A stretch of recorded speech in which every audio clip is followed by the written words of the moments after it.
Hello and welcome to the channel, welcome to trade rose. आज discuss करते हैं alcoholic beverage sector को। और जितने भी मेरे भाई शराबी हैं या नहीं हैं, थोड़ा सा ये देखो कि किस हिसाब से ये कंपनीज पैसा कमा रही है, इसमें थोड़ी सी भागीदारी कर सकते हो। तो फटाफट चलते हैं स्क्रीन पे। ये डिस्क्लेमर है, मेरी तरफ से कोई बाय सेल की रिकमेंडेशन नहीं है, मैं बस आपको एक एनालिसिस दे रहा हूँ। अब नोएडा में भी एक्सटेंड कर रहे हैं बार आवर्स को। 4 बजे तक बोल रहे हैं कि सुबह 4 बजे तक हमें बार्स खोलने दो, जैसे दिल्ली में 3 बजे तक खुलते हैं और गुड़गांव में तो 24 घंटे चल रहे हैं। सेकंड जो न्यूज़ है वो देख लेते हैं कि इंडियन बेवरेज इंडस्ट्री है ट्रांसफॉर्म हो गया है मेड इन इंडिया से फॉर द वर्ल्ड। अब जो ये सेक्टर है, according to International Spirits and Wines Association of India, जो अल्कोहलिक बेवरेज इंडस्ट्री है इंडिया में, वो 2030 तक $64 बिलियन तक पहुंच सकती है। और एक दूसरा इंस्टीट्यूट है, उन्होंने ये स्टडी करी है कि भाई 79 लाख लोगों को एम्प्लॉयमेंट देता है ये सेक्टर। टॉप सिंगल माल्ट जो है वर्ल्ड की पिछले 3-4 साल से, वो भी इंडियन सिंगल माल्ट ही है। जो बेस्ट जिन्स हैं वो भी इंडिया में ही बन रही हैं, जो पूरे वर्ल्ड ओवर एक्सपोर्ट हो रही हैं। बीरा भी एक्सपोर्ट कर रही है, जो मिडल ईस्ट में, वो इंडिया से ही एक्सपोर्ट कर रही है। तो 10 से 15% all made in India products are now also made for the world.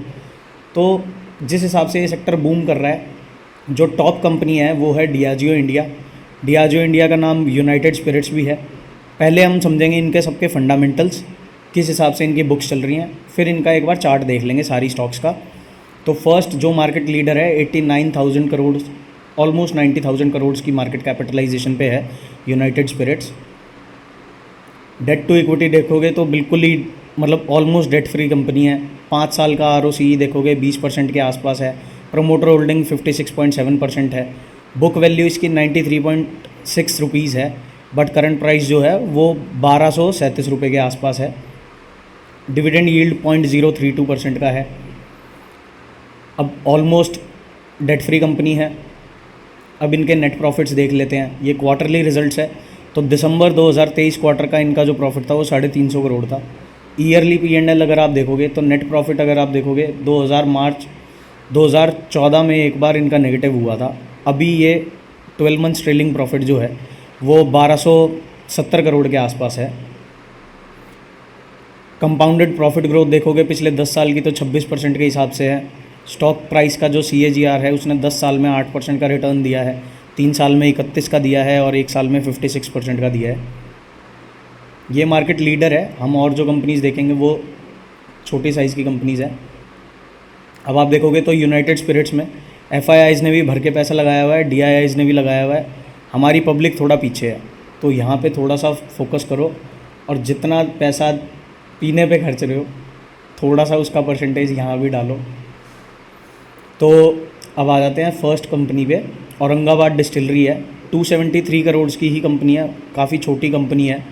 Stock PE अगर आप देखोगे 13.6 का है, इंडस्ट्री PE 33.2 का है, ROCE 29.6% का है। डेट टू इक्विटी इसमें थोड़ा सा ऊपर है as compare to United Spirits. छोटी कंपनी है, एक्सपेंशन के टाइम पे थोड़ा सा पैसा लेते हैं और उसको इन्वेस्ट करते हैं अपने बिजनेस में ताकि ग्रो कर सकें। प्रमोटर होल्डिंग देखोगे 74.9% के आसपास है। बुक वैल्यू 92 रुपीज़ की है, करंट प्राइस 333 है। इसका आप प्रॉफिट देख लेते हैं, ईयरली देख लेते हैं। नेट प्रॉफिट 20 करोड़ रुपए का है। कंपनी का साइज़ 273 करोड़ है, ऑलमोस्ट 8% के हिसाब से ग्रो कर रही है। सेक्टर का भी यही एक फोरकास्ट है कि अगले 10 सालों में 7 to 8% से ग्रो करेगा ये अल्कोहलिक बेवरेजेस सेक्टर जो है आपका। P&L statement 20 crore, 12 months trailing जो है वो 20 करोड़ है, पिछले साल का था 17 करोड़ रुपए। और बैलेंस शीट अगर आप देखोगे, बोरोइंग्स हैं इनके पास, बट एसेट्स भी हैं, बढ़ रहे हैं धीरे धीरे। अदर एसेट्स भी हैं, तो बोरोइंग से ज़्यादा ही हैं इनके पास एसेट्स, तो that is good. Share holding pattern देखोगे, प्रमोटर्स के पास 74.93% है। पब्लिक में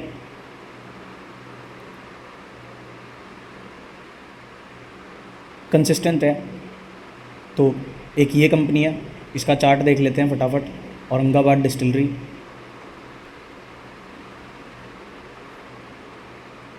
वीकली पे आ जाते हैं पहले।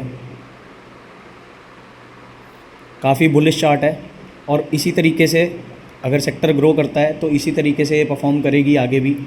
काफ़ी छोटी साइज़ की कंपनी है, तो इसमें बहुत ज़्यादा ओवर एक्सपोज नहीं होना अपने को। थोड़ी बहुत मतलब 30-20% अपनी पोजीशन बना सकते हो। से फॉर एग्जांपल अगर आपको 1 लाख रुपए इन्वेस्ट करने हैं तो 20 से 30 हज़ार रुपये आप इन्वेस्ट कर सकते हो करंट मार्केट प्राइसेस पे। बाय सेल की रिकमेंडेशन नहीं है, मैं अपना बता रहा हूँ कि जस्ट इन केस अगर मेरे को ख़रीदनी होती तो मैं कैसे करता। अभी जिस हिसाब से मार्केट चल रही है, मैकडॉवेल का अगर आप देखोगे तो ऑल टाइम हाइज़ पे है। मंथली देख लेते हैं, ऑल टाइम हाई है, हाईएस्ट एवर शेयर प्राइस का जो करंट जो प्राइस है वो हाईएस्ट एवर है। औरंगाबाद हमने देखा, ये भी हाईएस्ट एवर के आसपास ही ट्रेड कर रहा है, बट छोटी कंपनी है तो फ्यूचर में ये अच्छा ग्रो कर सकती है। नेक्स्ट है जीएम ब्रूरीज। इनकी 1400 करोड़ की मार्केट कैपिटलाइजेशन है। स्टॉक पी आप देखोगे 9.48 है। इंडस्ट्री पी 33 है। बुक वैल्यू इसकी 450 है, करंट प्राइस 767 है। तो बुक वैल्यू से बहुत ज़्यादा ऊपर ट्रेड नहीं कर रहा। जैसे अभी हमने देखा यूनाइटेड स्पिरिट्स और औरंगाबाद डिस्टिलरी काफ़ी अपने बुक वैल्यू से काफ़ी ऊपर ट्रेड कर रहे थे। रिटर्न ओवर 10 ईयर्स देखोगे तो 27.5% का दिया है। ROCE ओवर 10 ईयर्स देखोगे 29.7% का दिया है। काफ़ी अच्छी कंसोलिडेशन में है। जो इसका हाईएस्ट पॉइंट था 937 का, एक बार इसके ऊपर ट्रेड करेगा, कोई भी वीकली क्लोजिंग आपको इसके ऊपर मिलेगी तो फिर इसमें एक नया मोमेंटम मिलेगा आपको। प्रॉफिट देखोगे, इनका ईयरली प्रॉफिट देख लेते हैं हम। पिछले साल का जो इनका प्रॉफिट था वो 100 करोड़ के आसपास था, नेट प्रॉफिट आफ्टर टैक्सेस।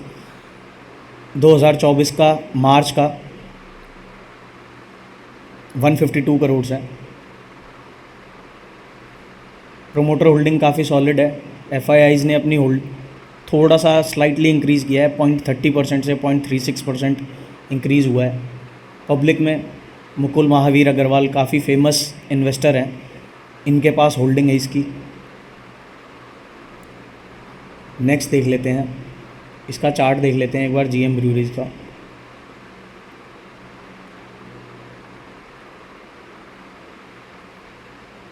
$838 का लेवल क्रॉस होने के बाद इसमें एक फ्रेश मोमेंटम देखने को मिल सकता है आपको इस तरीके से, जो इसका ऑल टाइम हाई भी है। अगर आप वहाँ तक भी देखोगे तो करंट मार्केट प्राइसेस से ऑलमोस्ट 26% का इसमें डिफरेंस बचा है।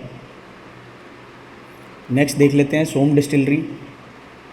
2300 करोड़ की मार्केट कैपिटलाइजेशन है, बुक वैल्यू 72 रुपीज़ है, करंट प्राइस 302 है, debt to equity is 0.30, ROCE over 10 years is 10%। ये भी नियर टू अपने ऑल टाइम हाई ट्रेड कर रहा है स्टॉक प्राइस। डेट रिड्यूस किया है, अच्छा क्वार्टर देने की इसकी प्रोबेबिलिटी है। काफ़ी अच्छा प्रॉफिट ग्रोथ दिखाया है, 34.7% का CAGR over last 5 years. Net profit अगर आप इसका ईयरली देखोगे 2021 में 22 में नेगेटिव रहने के बाद 2023 में 60 करोड़ का था, और 2024 मार्च का इन्होंने जो नेट प्रॉफिट डिक्लेयर किया है वो 86 करोड़ का है, और कंपनी का साइज़ है 2300 करोड़ रुपीज़।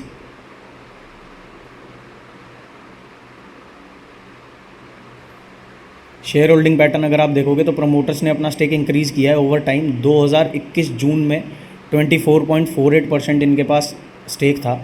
अभी करंटली देखोगे मार्च 2024 में तो 35.26% इनके पास स्टेक है। धीरे धीरे करके प्रमोटर्स अपने होल्डिंग को बढ़ा रहे हैं।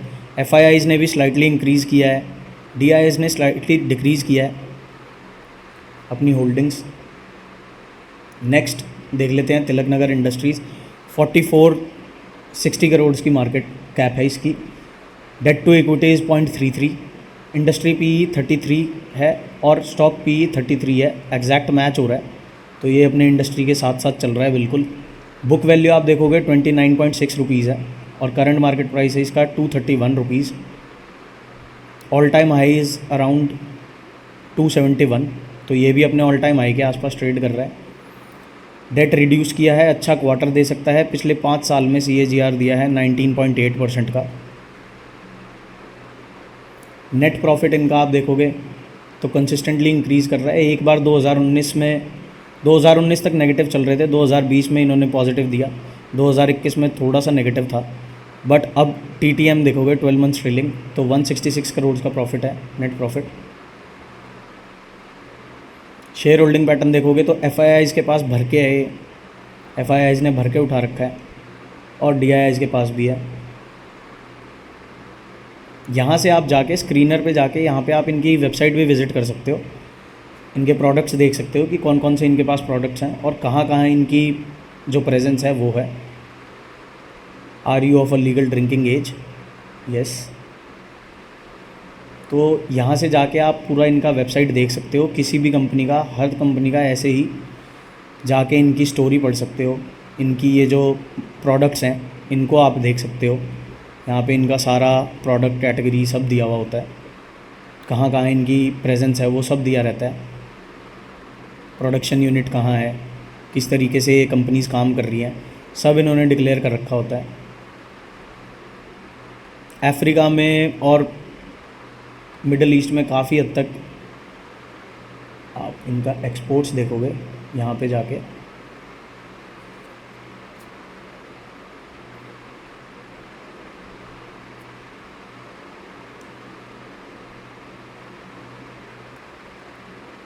Middle East, West Africa, South East Asia and Europe, तो काफ़ी अच्छी है इनकी प्रेजेंस ग्लोबली।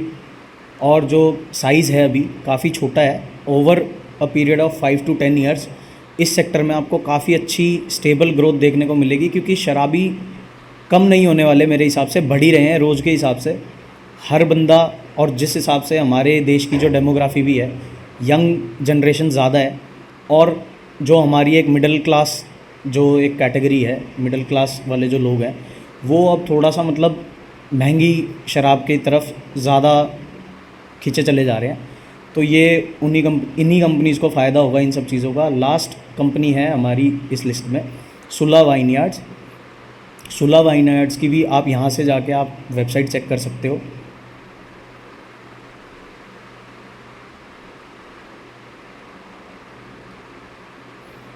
यहाँ से इनके बारे में आपको पूरी स्टोरी पढ़ने को मिल जाएगी। क्लिक मोर करोगे, इनके ये वाइन्स वगैरह बनाते हैं। जितने भी मेरे ख्याल से जो ड्रिंकिंग एज के लोग हैं उन्हें सुला के बारे में पता ही होगा, तो इनका बिज़नेस मॉडल भी आप देख सकते हो। और ये कोई ज़्यादा पुराना स्टॉक नहीं है, अभी कुछ टाइम पहले ही लिस्ट हुआ था, और लिस्टिंग के बाद से अगर आप देखोगे तो ये अप ट्रेंड में ही बना हुआ है। जो इसका लिस्टिंग प्राइस था वो दैट वाज अराउंड 362 रुपीज़, फिर इसने जो हाई लगाया है दैट इज़ अराउंड 700 रुपीज़। अभी ये आपको मिल रहा है 541 के प्राइस पे, टॉप से ऑलमोस्ट 22% के डिस्काउंट पे मिल रहा है आपको ये। अब इसके एक बार थोड़ी सी बुक्स देख लेते हैं। सुला की जो मार्केट कैपिटलाइजेशन है that is around 4500 crore, book value है 65 रुपीज़, करंट प्राइस चल रहा है 541 rupees, debt to equity is 0.47, stock P industry से थोड़ा सा ऊपर चल रहा है इसका पी, ऑब्वियसली क्योंकि नई कंपनी है, इसके अराउंड थोड़ा हाइप है। कंपनी पुरानी है बट शेयर नया है।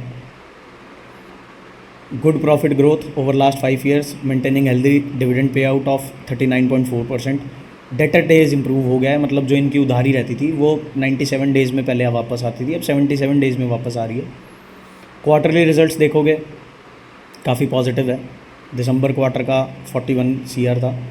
Net profit year on year देखोगे आप, अगर 2020 से देखेंगे, 2020 में -8 करोड़ था, 2021 में -1 करोड़ था, 2022 में इन्होंने 49 करोड़ का प्रॉफिट किया, 2023 में इन्होंने 88 करोड़ का प्रॉफिट किया, और अभी 12 मंथ्स ट्रेलिंग देखोगे तो 98 करोड़ है।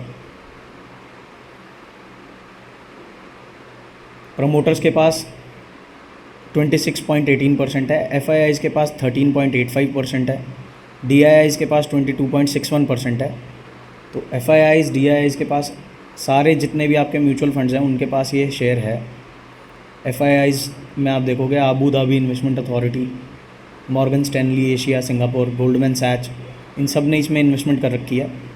तो ये शेयर्स ऐसे हैं, मतलब इंस्टेंट प्रॉफिट वाली चीज़ें नहीं है ये, बट ओवर टाइम ये सेक्टर वाइज अगर इस सेक्टर पे बुलिश हो और आपको लगता है कि शराब पीने वाले लोग या फिर अल्कोहल बंद नहीं होगा, क्योंकि अब ये कल्चर का भी चेंज आ रहा है, मतलब हमारे घरों में और हमारी फैमिलीज़ में ये सब चीज़ों को थोड़ा सा मना किया जाता है, बट बच्चे किसकी सुनते हैं, और इसी स्पीड से ये ग्रो करेगा सेक्टर। इस तरीके की मूवमेंट्स आती हैं इन शेयर्स में, क्योंकि कंपनी कंपनीज़ और इनकी market capitalisation as compare to big companies थोड़ी सी डिसेंट है, और आपको लॉन्ग टर्म में अगर कंपाउंडिंग करनी है तो ये कुछ शेयर्स हैं। आप अपना एक अल्कोहल का भी अपना एक पर्सनल पोर्टफोलियो बना सकते हो कि भाई जिसमें मैं इंडेक्स ऑफ अल्कोहल बना लूँगा, जिसमें हमारा लीडर मैकडॉवेल है, यूनाइटेड स्पिरिट्स, और उसके बाद ये 5 कंपनीज़ हैं। कंपनीज़ और भी हैं, ऑलमोस्ट हमारे पास 19 बहुत सारी कंपनीज़ हैं जो अल्कोहलिक बेवरेजेस बना रही हैं, 19 कंपनीज़ हैं। बट ये मैंने मतलब जो मेरे हिसाब से अच्छी डिसेंट वैल्यूएशन पे थी और डिसेंट काम कर रहे हैं, डिसेंट इनके प्रोडक्ट्स हैं, अच्छे एक्सपोर्ट्स हैं, वो मैंने आपसे शेयर करी। इसी तरीके की अगर आपको और वीडियोस चाहिए सेक्टर वाइज या फिर इंडस्ट्री वाइज, तो मेरे को प्लीज़ कमेंट्स में बताना, और कैसी लगी ये वीडियो वो भी बताना। Screener.in को यूज़ करके आप अच्छे से अपने एंड पे भी फंडामेंटल एनालिसिस कर सकते हो चीज़ों का। इसके ऊपर एक सेपरेट प्लेलिस्ट बना दूंगा, अगर आप बोलोगे तो कमेंट्स में बताना मेरे को कैसी लगी वीडियो, और नेक्स्ट वीडियो आपको किस सेक्टर के ऊपर चाहिए, किस इंडस्ट्री के ऊपर चाहिए, वो भी बताना। मिलते हैं नेक्स्ट वीडियो में। बाय बाय, जय श्री राम।